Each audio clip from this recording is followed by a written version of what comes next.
surpreendido, gratamente surpreendido, com o convite do jovem editor, livreiro de São Luís do Maranhão, José Loredo Filho.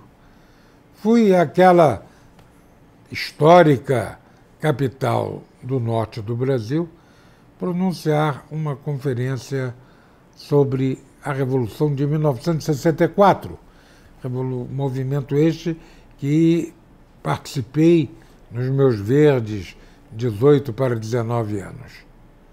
A palestra ocorreu na Academia Maranhense de Letras, com uma forte presença de jovens do movimento universitário e de recém-formados que formavam um grupo independente do Maranhão, que haviam terminado, inclusive, de vencer uma eleição, a primeira no diretório acadêmico da Universidade Federal, em que as esquerdas foram derrotadas.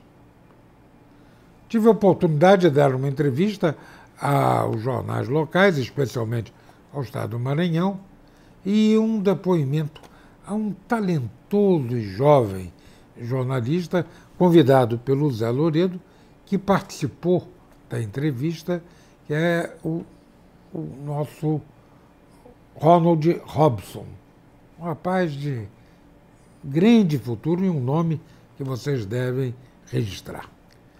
A partir daí, da repercussão deste nosso diálogo democrático, plural, no Maranhão, o editor José Loredo resolveu formar um livro de referência sobre 64.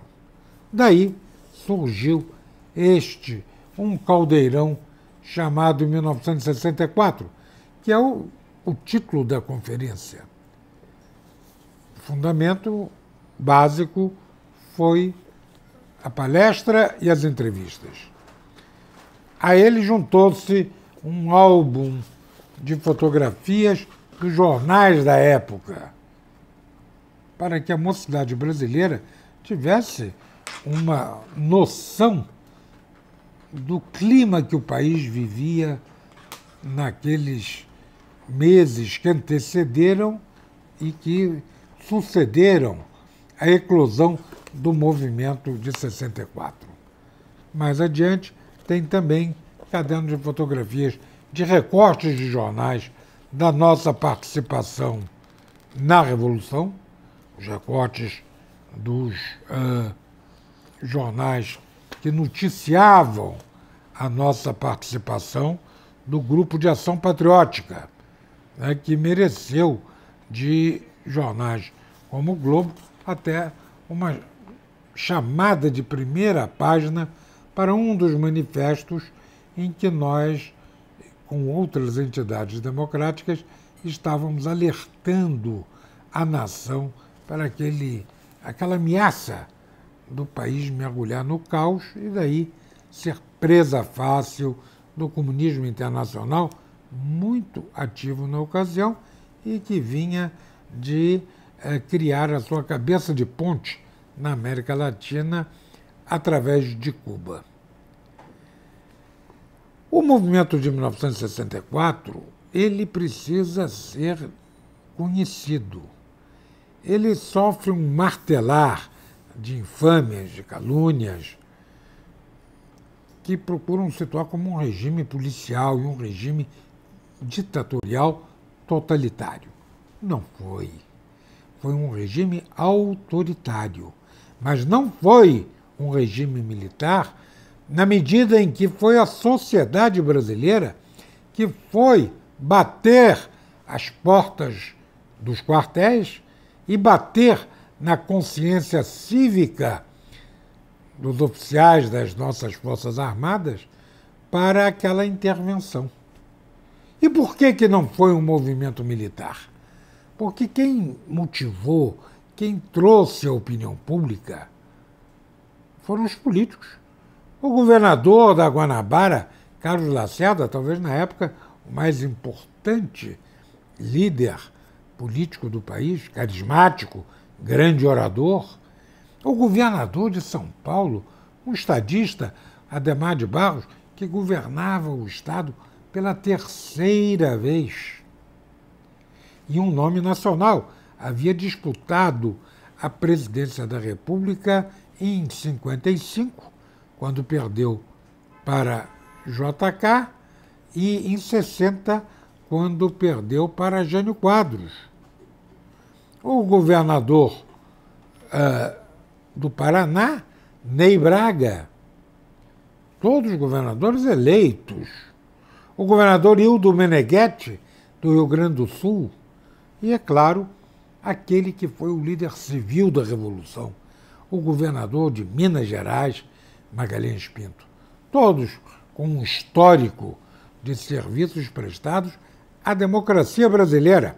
Magalhães Pinto foi signatário do Manifesto dos Mineiros, de 43, que colocou fim ao Estado Novo de Getúlio Vargas e formava na UDN.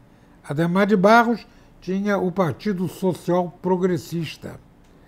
O governador Ney Braga era do PDC, Partido Democrata Cristão.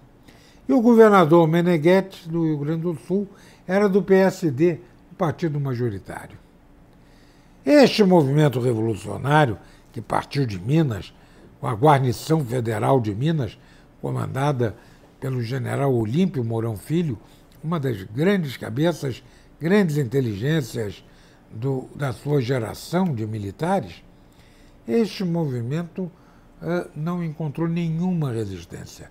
Teve a adesão integral dos militares e da sociedade. Semanas depois, o Congresso é convocado para eleger o futuro presidente, para completar o mandato de João Goulart. E o consenso, embora com a candidatura do comandante do 2º Exército de São Paulo, general Amaury Cruel, e do ex-presidente da República e reserva moral da nação, o marechal Eurico Gaspar Dutra, foi vencedor o marechal Humberto Castelo Branco, que era o chefe do Estado-Maior do Exército. Junto com Castelo Branco, foi eleito como vice-presidente o notável político mineiro José Maria Alckmin, parlamentar de várias legislaturas e que fora ministro da Fazenda do governo Kubitschek. Nesta eleição, é bom que você saiba, você jovem que não assistiu àqueles acontecimentos, que ouve falar numa ditadura, naquela eleição, o senador por Goiás, Juscelino Kubitschek, dos maiores democratas deste país, votou em Castelo Branco. O governo Castelo Branco freou uma inflação de 108%, que levou a menos de 40% em 3 anos. O governo Castelo Branco deu plenos poderes a uma dupla de economistas admiráveis, Otávio Gouveia de Bulhões, no Ministério da Fazenda, e Roberto Campos, no planejamento. E daí gerou-se o famoso Decreto-Lei 200, que implantou a reforma administrativa no Brasil, que modernizou o Brasil, que fez o Brasil avançar com as suas grandes instituições. Foi criado o Banco Nacional da Habitação, que, durante a sua vigência em todo o período chamado militar, deu aos brasileiros quase 8 milhões de habitações. Também foi criado ali o Banco Central. O Brasil não tinha um Banco Central, era uma diretoria do Banco do Brasil que cuidava das contas nacionais, do sistema financeiro brasileiro. Enfim, ali o Brasil começou a crescer.